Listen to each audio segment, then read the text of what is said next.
Assembly జరుగుతున్న సమయంలో నియోజకవర్గంలో ఉన్న సమస్యలు అసెంబ్లీలో చర్చించాల్సిన బీఆర్ఎస్ ఎమ్మెల్యే చిల్లర రాజకీయాలు చేస్తూ నియోజకవర్గంలో బీఆర్ఎస్ కార్యకర్తలతో గొడవలు సృష్టిస్తున్నారని బీజేపీ కార్పొరేటర్లు కొప్పుల నరసింహారెడ్డి, వంగ మధుసూదన్ రెడ్డిలు ఆరోపించారు. బీఆర్ఎస్ ప్రభుత్వానికి ప్రజలు ఓటమితో బుద్ధి చెప్పి బీఆర్ఎస్ ఎమ్మెల్యే బుద్ధి మారలేదు అన్నారు. ప్రోటోకాల్ ఉల్లంఘించి గెలిచిన కార్పొరేటర్లకు సమాచారం ఇవ్వనీయకుండా ఓడిపోయిన మాజీ కార్పొరేటర్లతో అభివృద్ధి కార్యక్రమాలకు శంకుస్థాపనలు చేస్తున్నారన్నారు. మేము ఈ రోజు ప్రజాస్వామ్యబద్ధంగా ప్రజలతో కలిసి శంకుస్థాపనలు చేస్తూ ఉంటే బీఆర్ఎస్ కార్యకర్తలు రౌడీల్లా వచ్చి దాడులు చేసే ప్రయత్నాలు చేస్తున్నారని అన్నారు.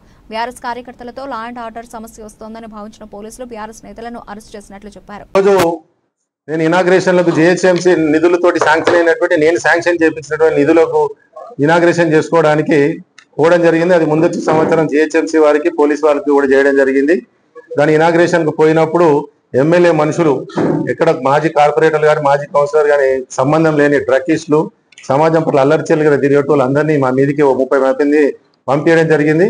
నేను నిన్ననే డీసీపీ గారికి, ఏసీపీ గారికి, సిఐ గారికి ఈ విధంగా ఎమ్మెల్యే మనుషులు నా మీద దాడులు చేయాలని ప్రయత్నం చేస్తారని చెప్పి కంప్లైంట్ చేయడం జరిగింది. దానికి సంబంధించిన ఎక్నాలజ్మెంట్ వీళ్ళ వ్యూహాలు రచనలు ఎట్టుంటే నాకు ముందు తెలుసు కాబట్టి ఇవన్నీ కూడా చేయడం జరిగింది. నేను ఈ రోజు ఇనాగ్రేషన్ చేస్తుంటే సరస్వతి కాలనీ దాడికి ప్రయత్నం చేశారు. అయినా పోలీసు వాళ్ళు చూసుకుంటారని చెప్పేసి నా ఇనాగ్రేషన్ లో కాలనీవాసులు బ్రహ్మాండంగా రిసీవ్ చేసుకొని నేను అక్కడి నుంచి పంపించడం జరిగింది. తర్వాత అక్కడ గొడవ చేస్తున్న వాళ్ళందరూ కూడా మేము ఇంటికి పోతున్నామని పోలీసు వాళ్ళకి తప్పుడు సమాచారం ఇచ్చి మళ్ళీ నన్ను చింతలకుంట కాడికెళ్ళి వెంటాడుకుంటా 4 కార్లలో 5-6 బైకులలో నన్ను ఇబ్బంది పెట్టడానికి వచ్చారు.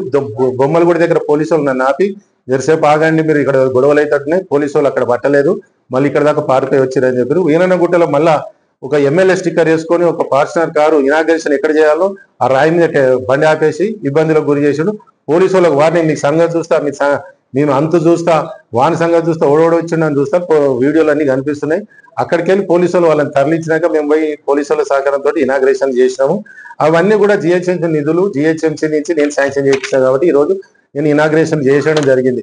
గతంలో ఇనాగ్రేషన్లకు మీరు పిలిచినట్టు విధానం కానీ మీరు చెప్పే విధానం కానీ అందరికి నచ్చకనే ప్రతి కార్పొరేటర్ ఇవాళ ఇబ్బంది పడతాడు. ఈ రోజు నువ్వు ఈ మదియాష్ గారు 2 రోజులు తిరుగుతూనే నీకు ఇబ్బంది కలుగుతుంది. 4 సంవత్సరాల నుంచి ఓడిపోయిన కార్పొరేటర్లను తీసుకొచ్చి మాకు పోటీగా మీటింగ్లలో కూర్చోబెడుతూ టెంకాయలు కొట్టిపిస్తావు, నానా ఇబ్బందులు పెట్టించినావు.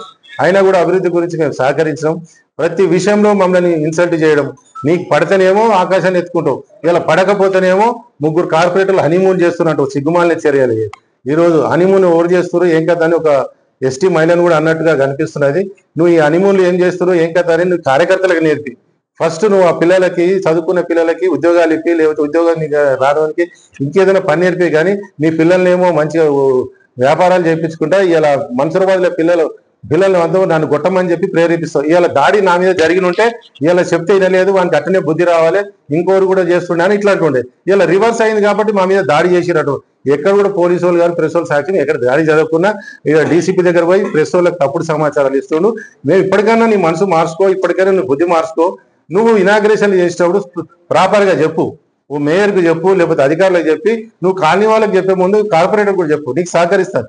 కానీ ఎప్పుడు కూడా నీ అంతలాగా నేనే గొప్ప, నా గవర్నమెంట్ ఉంది, ఎవరితోటి పని కాదు, ఏ పని కావాలన్నా మా ఇంటి చుట్టూ తిరుగురు, నేను సంవత్సరం కాన్స్టిట్యున్సీ రాకుండా పనులు ఆపాల్సిందే, నేను వచ్చేదాకా ఇనాగ్రేషన్ చేయొద్దని కాలనీలో ప్రేరేపించుడు, కాలనీల మీద దాడులు చేస్తామని చెప్పి మీరు ఎవరైనా కార్పొరేటర్ని పిలిస్తే మీ సంగతి చూస్తా అని చెప్పి కాలనీ వాళ్ళని బెదిరించుడు. ఆయన గోపాలని ఇలా పిఏ ఈయన ఇలా కార్యకర్తలు రోజు మేము ఎక్కడైతే ఇనాగ్రేషన్ లో పోయినా, నేను ఎక్కడైనా విజిటింగ్ పోయినా వాళ్ళని బెదిరిస్తా ఉండవు. ఇది ఈయన కుటిల బుద్ధి.